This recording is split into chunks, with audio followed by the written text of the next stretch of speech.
watch what's approaching. The supreme moment, reality striking closer than it seems, don't it? Go ahead, it's for the taking if you want it. If not, the dream dies and you'll be forever haunted. Then confront it. What's good? So today we are going to be testing the Extreme Z Awakened Strength Omega Shenron unit. And of course, with the EZA, a lot of improvements came about with this unit. And I think, honestly, as relevant as he somewhat already was, he's much more relevant now, especially with the added skill sets built in with the EZA. So, as always, let's go ahead and cover the stats, and then we'll go into the, gameplay footage and overall performance review. So, again, this is the Extreme Strength Omega Shenron. Leader skill is now Strength type Ki +4, HP attack and defense increase of 100%. So pretty decent lead as a secondary for battlefield and stuff like that. Now the super attack will cause immense damage to enemy and also massively lowers defense. The passive skill is an attack and defense increase of 80%. Full power category allies get Ki +2, attack increase of 40%. And then all enemies attack decrease of 40%. So as you can see, a lot of skill sets added in here, along with the 80% to attack and defense themselves. Also a supporting unit for full power category allies, and also reduces enemies attack by 40%. I mean, 40% is a pretty big deal, especially in super battle road settings and stuff like that. So a lot of beneficial value with this unit. Links are pretty straightforward. Brutal Beatdown is 10% to attack, fear, and faith is +2 Ki. Big bad bosses, attack and defense increase of 25% when HP is 80% or below. Shocking speed is +2 Ki, GT is +2 Ki. Shadow Dragons, attack increase of 15%. Fierce Battle is also attack increase of 15%. A little bit limited in terms of categories applicable for this unit, Shadow Dragon, Saga, and Full Power, but very good unit regardless on both of those category setups. Now with the EZA, 100% potential, HP is going to be 17,548. Attack is 17,043, defense is 13,910. 12 Ki Multiplier is 150%. Overall, a very solid unit with the EZA, and I think a lot of people were waiting for this to happen, and from the conversations that I've had up until this point, a lot of people pretty much guessed right in terms of what they expected out of this unit. I think the only thing that caught everyone by surprise is probably the full power category allies Ki +2 and attack increase of 40%, but outside of that, I think everybody pretty much expected this format. Again, the 40% decrease to enemies attack, when applicable, basically when you're able to actually reduce their attack, the enemy's attack. You know, some Dokkan events or bosses are immune to having their attack lowered and stuff like that. So, you know, the ones that apply, it's certainly a pretty big deal, and you could certainly bring in other units like Angel Golden Frieza that could also reduce enemies' attack and stuff of that nature. So it's quite ridiculous how effective this unit could be on certain team setups. And one of the interesting things would be to see how this unit now performs on the extreme strength setup of Super Battle Road. It's probably going to be literally a breeze with this unit added in. I mean, defensively, offensively, this unit's great. Supports, full power category allies, whatever units fall into extreme strength out of that, full power setup, and then attack decrease of 40%. I mean, it's pretty phenomenal as to how much of an improvement this unit got. Again, I mean, a lot of people expected this, to happen, at least, an upgrade from the initial 30% to 40% in terms of attack reduction for enemies, but 40% again is a pretty big deal.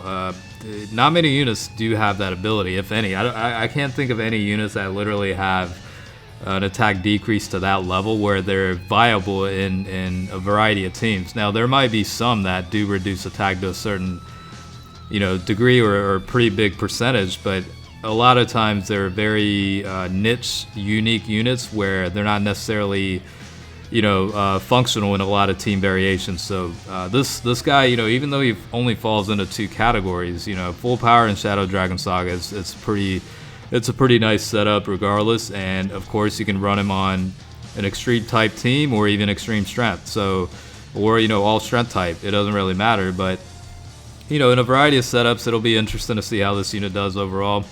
And again, it's not limited to just extreme strength type Super Battle Road. You can certainly run it again on the extreme type settings and stuff like that. Shadow Dragon Saga is another one as well. So Yeah, quite interesting, and again, overall solid performer. I think this needed to happen very soon, and it's a good thing that it did, because otherwise, he would have been kind of sitting on the duster in people's decks, I think, for the most part. Obviously the physical version was much better, but I think with the EZA, the strength version is definitely a viable option now. And it also does bring up an interesting conversation of, when is the agility Super Vegito actually going to get the Extreme Z Awakening? And chances are they're saving this for last. People, the development team obviously understands that is going to be one of the most hyped up EZAs coming up, before we move on outside of the 70%, 100% lead. So once that happens, everybody's going to be going, I don't know, bonkers about it, you know what I mean? So they're probably saving the best for last, and timing-wise, we won't really know when it's happening. So we'll have to figure that out and see what the deal is with it.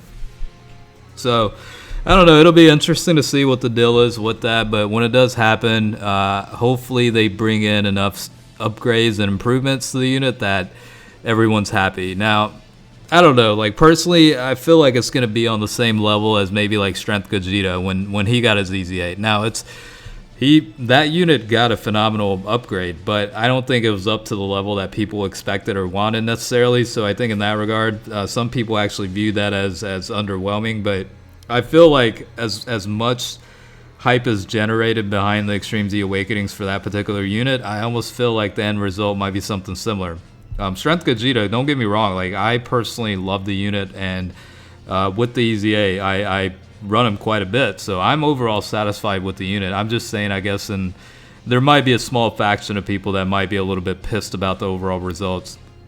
I'm more or less curious about what they're going to do about, the physical type Vegito Blue and Agility Rose, as well as like the Intelligence Future Trunks and Tech Merge Zamasi unit. Those will be very interesting units to find out with the EZA, what's going to be happening with that. But I guess to circle back, these units are, it's a great thing essentially that EZAs are a thing. You know what I mean? Like it's brought back so many units, like especially some of the obscure obsolete units have been brought back, and of course the older monotype leads are getting quite a bit of an upgrade, and you can rank them accordingly based on who has a better EZA versus others. But it really is a good thing, because chances are a lot of people have more copies of certain units that are older versus like the newer ones, and the fact that you can incorporate some of the older units into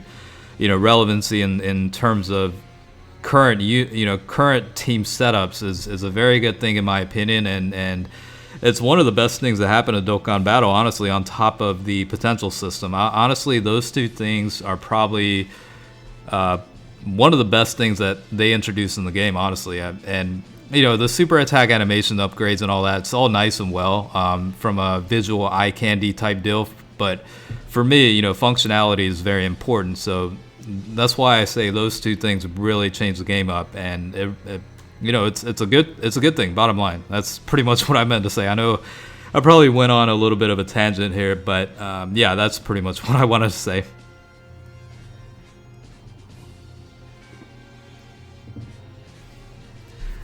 It's definitely pretty fun to run like tanky teams. You know what I mean? Like really good defensive units on a rotation, like Janemba and Mega Shenron and Golden Frieza would be another one. Like that is like 3 units that can defend pretty well. Now Shenron unit himself, if you don't apply the attack reduction to certain enemies, he could certainly take some hits. Not gonna lie to you, but you got other 2 units that could certainly defend very good and tank attacks. So overall, it's very solid.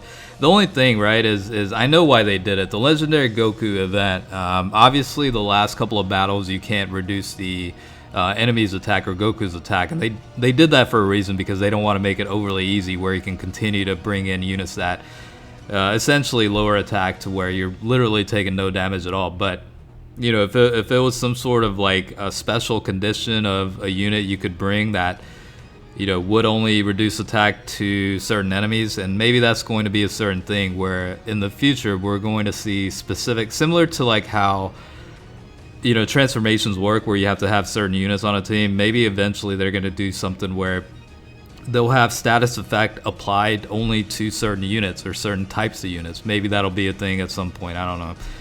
We certainly do have it against like super types and extreme types, and like some units will get buffs based on against certain enemies and whatnot. But we'll see what the deal is with here. But this is back to the point. Hopefully you guys enjoy watching. I know I'm going off on a tangent, so I'll catch you guys later, I guess.